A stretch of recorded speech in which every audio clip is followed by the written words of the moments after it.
Taka. And I am Samuela Kwote. The headlines was kindness, Munchy biscuits, munch into happiness. The news in detail.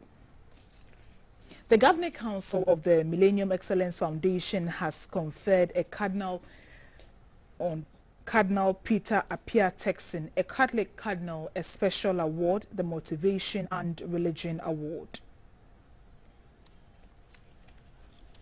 This honor recognizes his impact as the prefect for the dicastery for promoting integral human development. Cardinal Peter Appiah Texan says the award places a great deal of responsibility of striving to attain excellence and promote human dignity in every aspect of life. Excellence Awards Foundation recognizes and awards individuals who have made an indelible impact on society. One of the individuals who received the award is His Eminence Cardinal Peter Appiah Texan. Cardinal Texan is described as a distinguished personality who from a very humble beginning has risen to the heights in what he set his heart to achieve in life. He was born on 11th October 1948 in Nsuta, Wasa, a mining town in the western region, to a Methodist mother and a Roman Catholic father. His mother later converted to Catholicism. He had his primary school education at the Nsuta Roman Catholic Primary School. For his middle school education, he was enrolled at the Urban Council Middle School in Nsuta.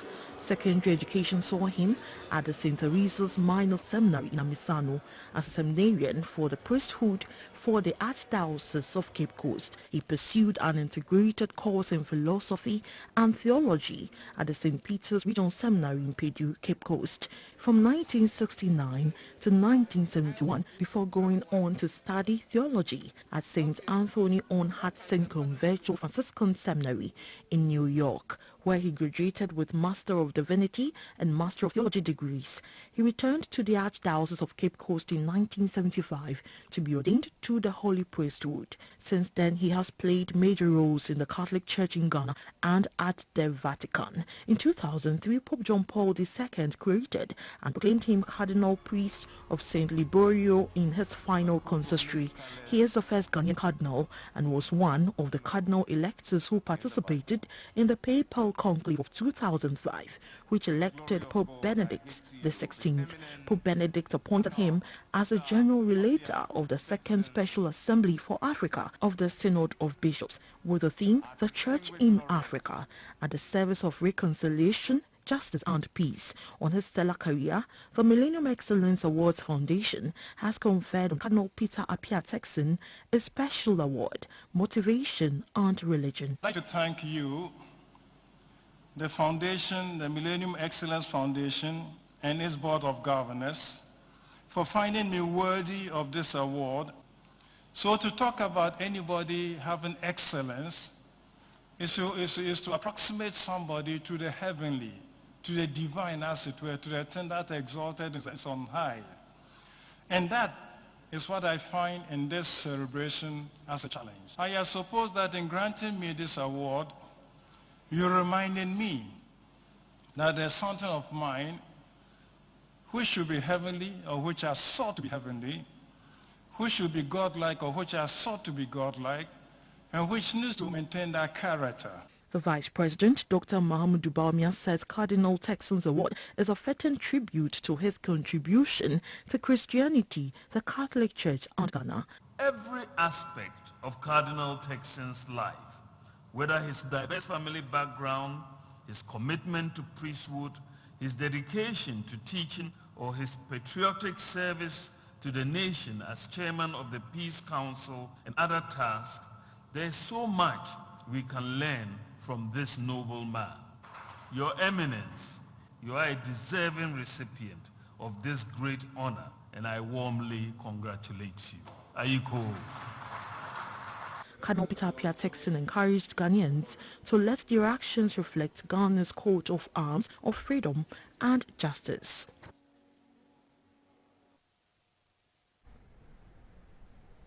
A number of people have been arrested and jailed for stealing railway equipment, such as stealing sleepers on the railway lines. Cases on other suspects are pending in court. The Deputy Minister for the Ministry of Railway Development, Mr. Kweku Asante Boateng, disclosed this when he took newsmen to inspect the stolen items being kept at various police stations in the Ashanti region. The thieves and suspects stole the railway equipment around Kumase, Ejuso, Konongo, Jaso in Ashanti and in Koko and Enyinem in the eastern region. The railway service has been out of operation for many years. A few years ago, government embarked on efforts to revamp the sector, considering its strategic position in the transport sector and economic development. Rehabilitation and expansion of the railway network then began.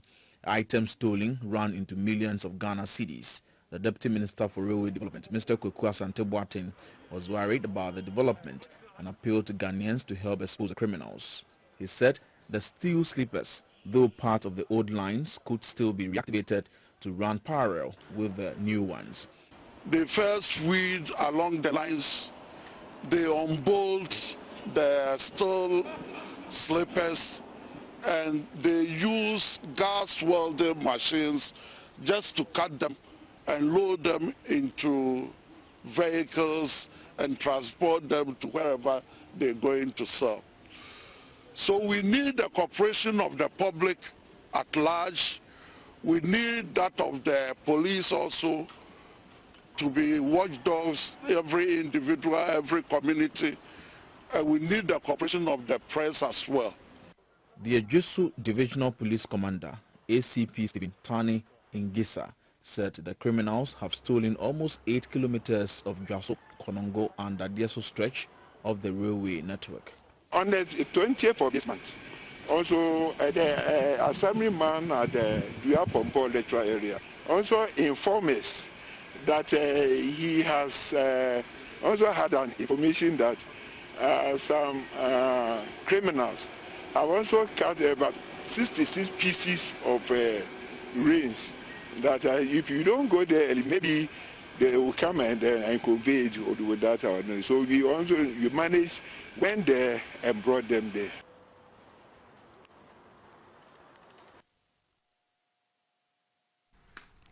Certain containers loaded with rosewood estimated at a value of $234,000 have been impounded at the Tema port. The containers from Nigeria were rerouted to Ghana. The logs were concealed in the containers as ordinary wood to outwit security officials at the port. But with the aid of a new app, the actual species of the wood was revealed. Officials had a tip-off of the arrival of a consignment suspected to be rosewood imported into the country from Nigeria by Felisco Sand Company. It was difficult to determine the actual contents of the containers at the time due to the absence of the consignee. At the ports on Friday, a delegation led by Deputy Minister for Lands and Natural Resources in charge of forestry, Mr. Benito Usubio, opened 5 of the containers with the aid of a new app which revealed the logs were actually rosewood.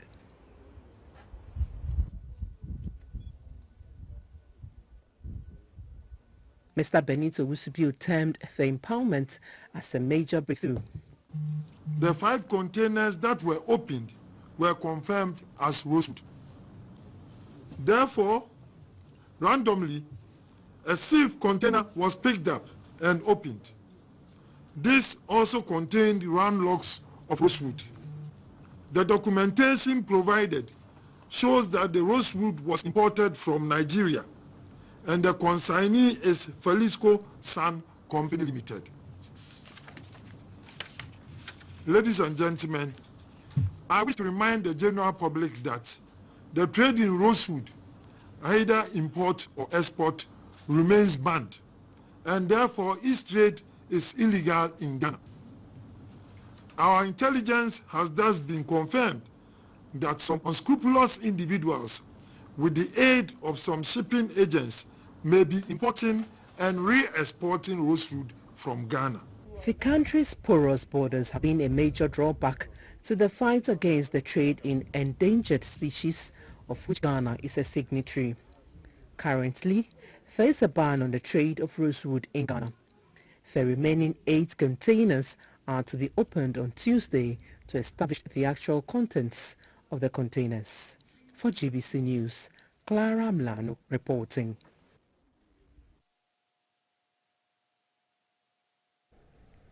A journalist has been shot to death by suspected armed robbers on the Tamale Road in the Savannah region.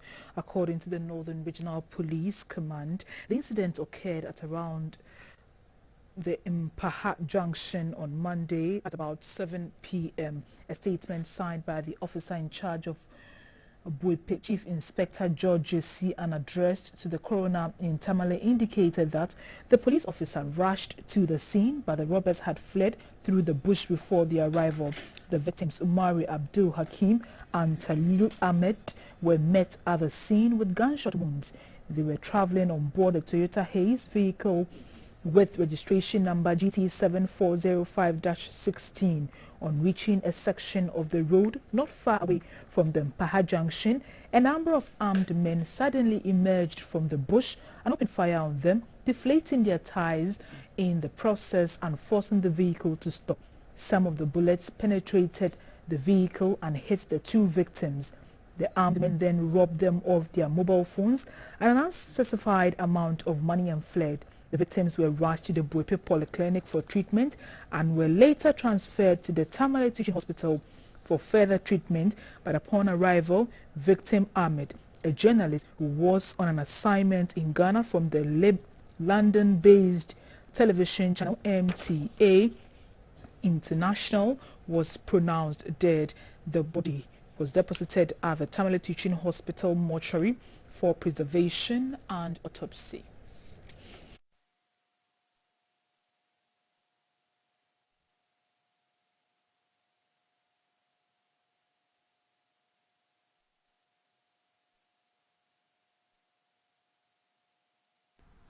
The plan for Ghana in the next 2 years in the short term and 10 years in the long term is to produce their own vaccines for COVID-19 and other infectious diseases. The government is negotiating with major vaccine manufacturing companies globally to secure copyright to produce these vaccines. At a vaccine production stakeholder meeting in Accra, the Presidential Vaccine Committee says from a situational analysis, $200 million is needed to help realize the country's vaccine production agenda. The international politics surrounding acquisition of vaccines to achieve herd immunity and safety for the general public, the President, Nana Akufo-Addo, in February this year, announced an 11-member Presidential Vaccine Committee to see to the production of local vaccines for the country and other African countries. The committee has compiled a draft proposal and a charter for the country's local vaccine architecture and is mobilizing stakeholder inputs for its final work. The Vaccine Production Committee stakeholder meeting is to glean views and suggestions to make the draft comprehensive. The committee says Ghana has the requisite manpower and expertise to manufacture potent local vaccines in the shortest possible time. DK, that is the consortium of these 3 companies, Dana Dams, NS Chemist, and Kina Pharma, they've gone ahead to pay a deposit for a fill and finish plant. Our partners from Germany have helped us to locate a plant that was delivered to a company in Europe, but they did not use it, brand new. So we know where it is, and that is why the government has given a guarantee for an uptake. And that has encouraged the DK people to place an order for that plant. We hope that it will be here before the end of the year, installed. Then maybe by next year, we'll be able to do a fill and finish vaccine in Ghana. The committee says many local pharmaceutical companies have formed consortiums to take up the production of the vaccines. We have received proposals from local institutions. That's one of the most interesting aspects of this work. Different kinds of groups have come up. We've even had for the first time 3 major pharmaceutical firms, NS Chemist, Ghana Adams and Kina Pharma have come together to form DEC Vaccines Limited, the first wholly owned Ghanaian vaccine company. And they have come up with a very interesting proposal that we are facilitating. The Presidential Vaccine Manufacturing Committee is making the entire vaccine production a private sector-led initiative with effective regulation from government. The first is copying something that is already known, Pfizer vaccines or polio vaccines. All this we import. So it's like assembling a car. We're establishing an assembly plant here. We have strong pharmaceutical industries, but they produce medicines, not vaccines. The second problem is how do we get to the stage where when we get a new disease, our research institutions are already been working on some type of vaccines that can be tested and used for these purposes. So there are two different processes. And this institute is going to make sure that those things happen. With the views of the Ghana Health Service, Ghana Medical Association, Pharmaceutical Society of Ghana, the media, among others, the committee is now to engage parliamentary subcommittees, including that on health, before seeking parliamentary approval. Residents of Nawuni in the Kumbungu district in the northern region have started evacuating from the community in anticipation of the Bagre Dam spillage. Authorities in Burkina Faso have served notice that they may start spilling the dam today. Nawuni is one of the communities along the White Volta in the northern region and is often submerged during the perennial floods. A visit to the community today revealed that even before the Bagre Dam spillage, portions of the community are already covered with water following heavy rains upstream, compelling residents to start packing. The floods are also likely to impact socio-economic activities in the Tamale metropolis, with the Ghana Water Company Limited serving notice to residents that it may shut down its machines at the intake point at Nawuni. We earlier spoke with our correspondent, Mutala Issa.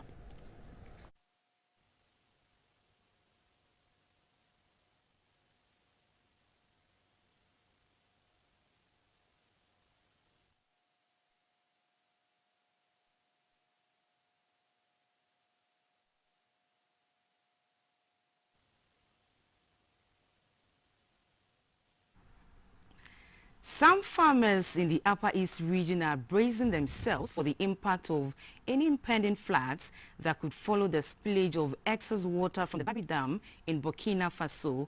Operators announced that the dam is reaching its maximum capacity and will be spilled between August 27 and 30.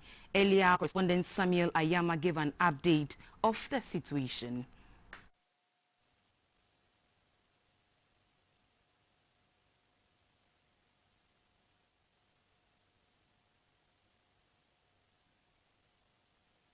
For now, we haven't gotten an unofficial confirmation about the spilling the excess water in both dams.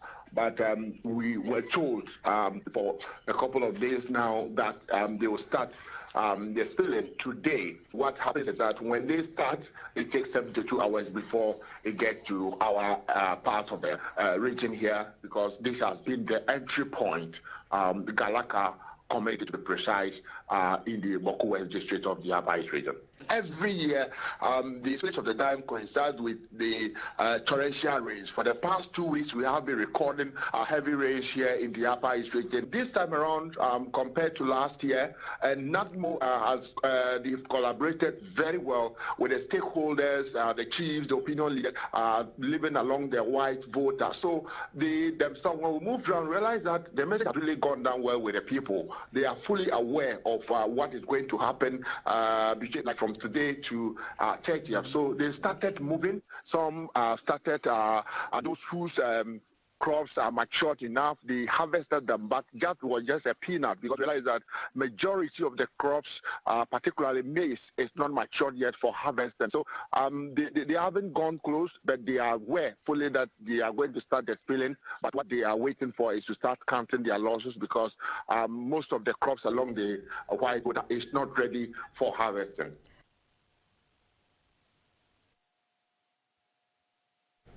Meanwhile, the Director of Communications at the National Disaster Management Organization, NADMO, Mr. George Eyisi, says NADMO has carried out a rigorous sensitization drive to get people in the affected areas to evacuate to safer grounds. Already, some NADMO officials have been dispatched to pitch camp at various places to save lives in the event of any disaster. We have already been ready. Our people, officers have started the community sensitization and engagement and helping people to get to safer grounds already before we launch the Operation Thunderbolt. We are making progress so far. We are not encountering any serious difficulties yet. There's full cooperation by the people. It's happening between today and Monday. So it can be today, it can be tomorrow, it can be Sunday or Monday. So that is the time frame given us. After the specific time, we don't have that as of now. We know 5 regions will be affected. We know about 27 districts will be affected. You know, we are talking the Upper East region. When the listing is open, within first 3 days, they will begin to feel the impact of the village. Then 7 to 9 days time, the rest of the other regions, which is Northeast region, Northern region, Savannah region, and Upper West region, will begin to feel the impact. Oh, we have pre-positioned some relief items already before now.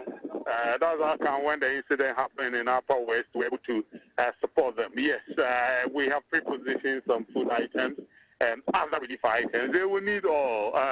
It's not only the food.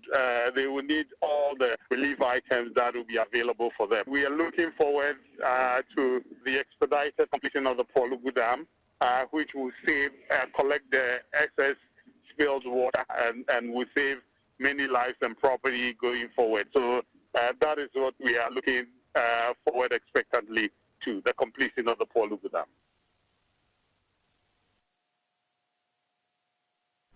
Now, there was a peaceful protest march at the border town of Aplau involving various groups of people, especially traders and members of the border town communities whose livelihoods are linked to the crossing of the border between Aplau and Togo.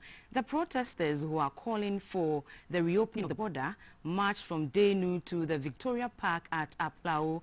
There was some security presence to ensure that all goes well. Courage Wo, a resident of K2, earlier spoke to GBC News. The demonstration went where we started from Denu Junction, where we ended, we turned at the Aflau border and ended at Abima. Our demands are very simple. I know that during last address of the president, the first address of the president, he has closed down the land borders and then the airports. And then over the time, the president has opened the airports and the land borders are still closed. Then most of us here depends on the border. Our moms and our brothers, our sisters, that is where they buy their food stuff from before selling. That is where they get their daily meal from. If they cross some, if they went and go and buy something, that's what they do. So what we are telling the president is very simple, that His Excellency, the President of the Republic of Ghana, to put down the necessary protocols of COVID-19 and open the land borders for us. Some immigration officers allegedly extorting money from people who are crossing the border. And if the president has opened our borders, this kind of extorting money from people won't be happening. So the issue is about the welfare of the people of Ketu South constituency. The issue is about people who are not having the 20 to 30 Ghana cedis, 50 Ghana cedis to pay to cross. So we are just saying that the demonstration is necessary, that luckily for us, to our President of the Republic, His Excellency Nana Akufo-Addo, have been elected as the ECOWAS chairman. So he and foreign Yasinbe, the President of the Republic of Togo, could put their heads together and see how necessary they can put the COVID-19 protocols into order and open the land borders for us, so that our mothers, our sisters, our brothers could have that legitimacy and that freedom to work around their businesses.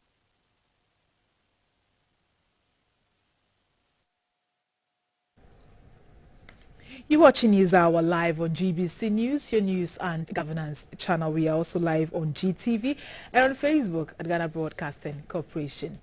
The Ghana Education Service is cautioning students, parents, teachers and all partners in the sector not to promote examination malpractices in the ongoing West Africa Senior School Certificate Examination.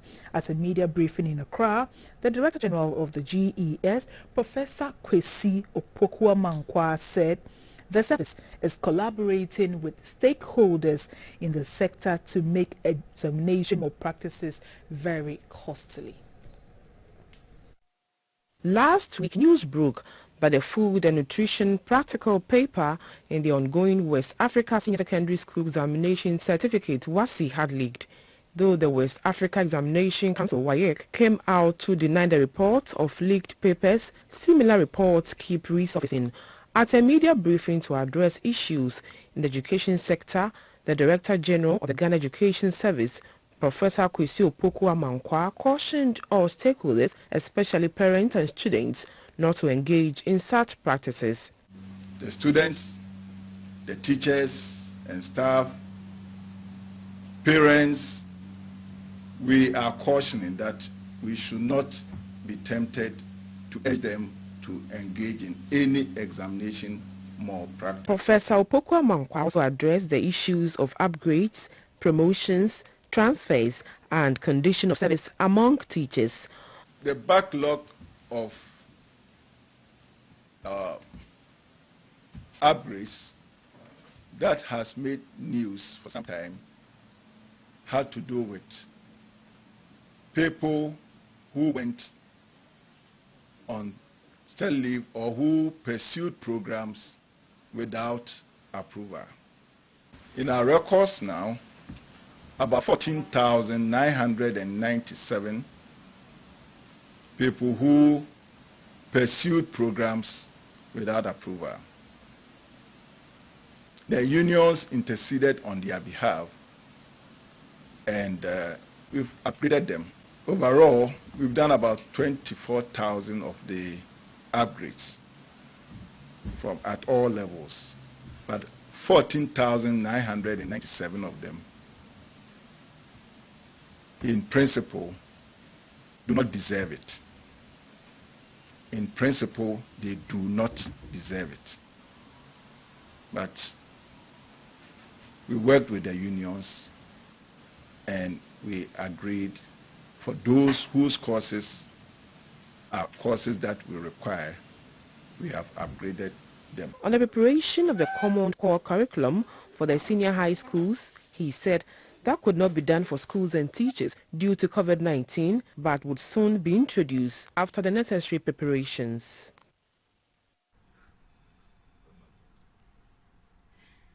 Now, traders at the Malam market in Accra are asking for a modern and more conducive market from the government. The Malam market in its current state has no modern infrastructure. The market women sell under umbrellas, which does not serve as adequate protection from the weather. According to the market queen of the Malam Market Traders Association, Madame Elizabeth Lamte, ever since the market got burnt about 8 years ago, a number of stakeholders have promised them a new market structure, but that is yet to materialize.